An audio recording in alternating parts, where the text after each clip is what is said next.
Hey everybody, and Happy New Year from B. Smith Brushwork Studio.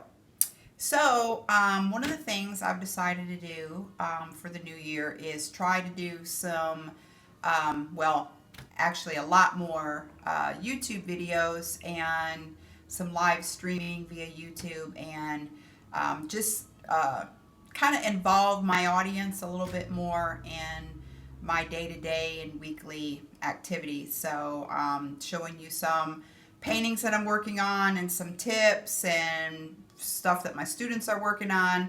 So anyway, look forward to that throughout the upcoming year. So it's New Year's Day, and I decided my first thing that I was going to talk about today is cleaning your brush pot, because I have been spending the last couple days kind of purging things, trying to reorganize my studio. And one of the things that you do is you clean. You clean your brushes, you clean your brush pot, you organize your studio. So I'm going to talk about how to clean this the most easiest way possible. So the first thing you want to do whenever you're working with terpenoid or any kind of the chemicals is always wear gloves. Okay, you can get these at any store. They're just the latex gloves. Get powder, not non-powder, it really doesn't matter. So this pot that I have has a built-in screen, and these are the kind that I most recommend, basically because they're well made. They do have that screen that pops out. As you can see, it just comes out, lifts out of the main well. Okay, it gets a little gnarly over time, so you see all that crustation on the bottom. So what we're going to do, and you can get these at Michael's. They're the cheapest there. Don't order them from, the art supply stores, because they're really expensive. They're like 80 bucks, but you can get them at Michael's for 30, and then just use your coupon and you can get it even cheaper. So as you can see here, I've got some pickle jars, and these are the best things to use when you're having to transfer your used terpenoid or Gambasol into an existing jar. So what I'm going to do here is I'm going to pour off the liquid that I have in there. And if you can see inside the well, you've got probably, let me use my spoon.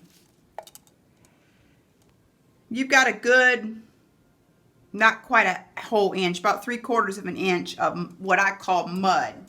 And basically that's exactly what it is it's mud. And all this is oil paint sediment. This is pigment that has separated from the oil. And this is nice to use to prime a canvas. You can take this mud and put it out on your palette and use it as paint, as thinned out pigment to tone a canvas. And most of the time it's going to be either gray or, see, I just did another scoop and it's more gray.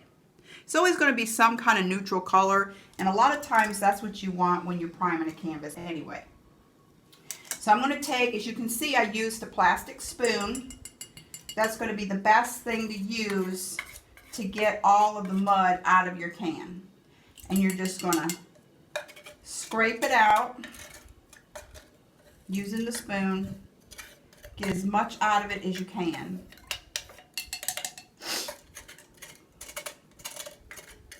You never want to pour this down a drain, ever. This would contaminate our drinking water, and it's contaminated enough. We don't need to add to the problem. So always be mindful of your hazardous material and dispose of it properly. They can take it at the landfill, and it is considered hazardous material. It's poisonous, toxic, and they know how to incinerate it and get rid of it properly.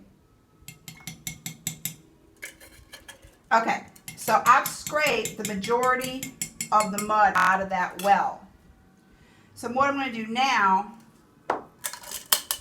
is, here are some jars that I've already previously dumped mud and leftover terpenoid in. And what happens once it sits is it's like grease. All of the pigment settles to the bottom, and the terpenoid or the odorless mineral spirits rises to the top. So I'm going to take a little bit of this. I don't know if you can see in there how it's separated. And I'm going to take what's laying on top and I'm going to put it into my brush well.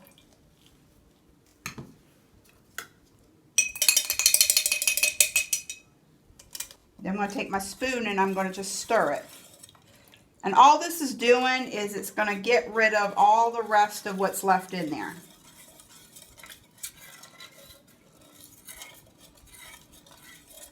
Just stir that around.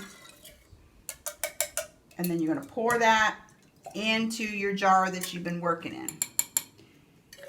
Now what I'll do is I will let this big jar sit and it will separate just like the other ones did, and I'll pour off what's on top and leave just the pigment remaining. And then I'm going to scrape the bottom of my screen. It's getting really gnarly. This is tough, so I'm going to have to use my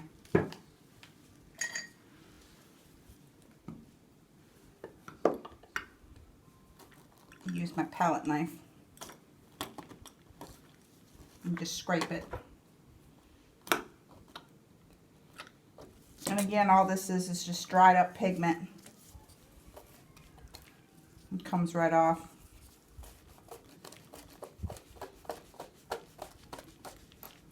You want to try to keep your screen as clear as possible, because if not, it'll clog up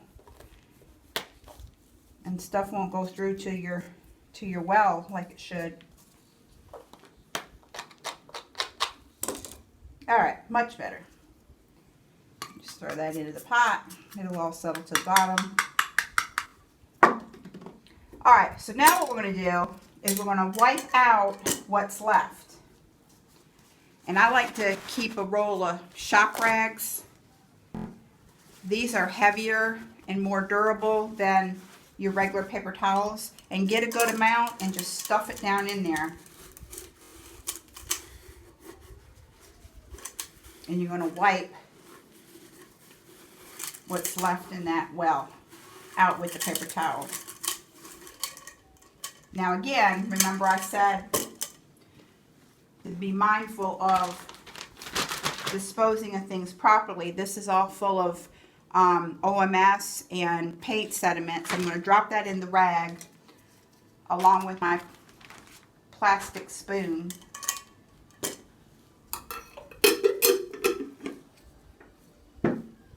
One more wipe, and that should do it.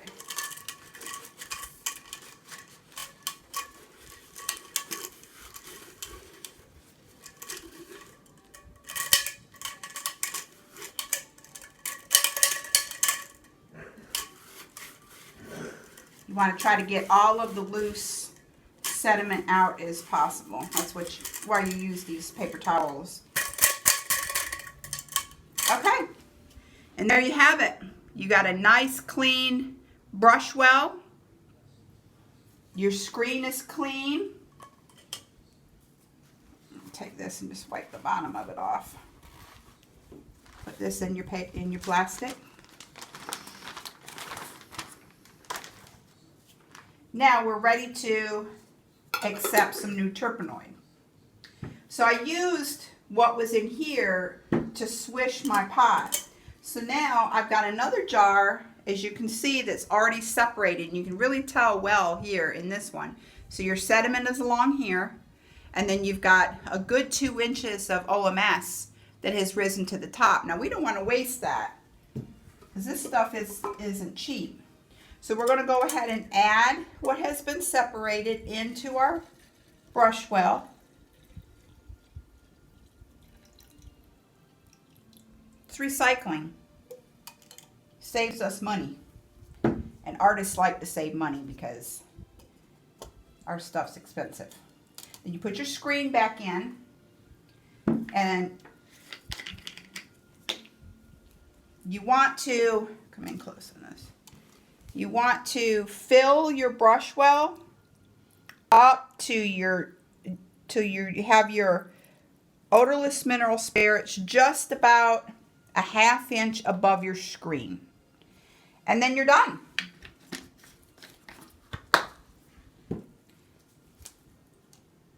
I'll clean up this mess while I have my gloves still on, and then you dispose of all your rags and your gloves in your plastic, and you dispose of this along with it at the landfill, and just let them know it's hazardous material and they'll take care of it for you. This is how you clean your brush well. See, it's not hard. You just gotta have to have the proper materials. All right, until the next one, everybody have a great new year.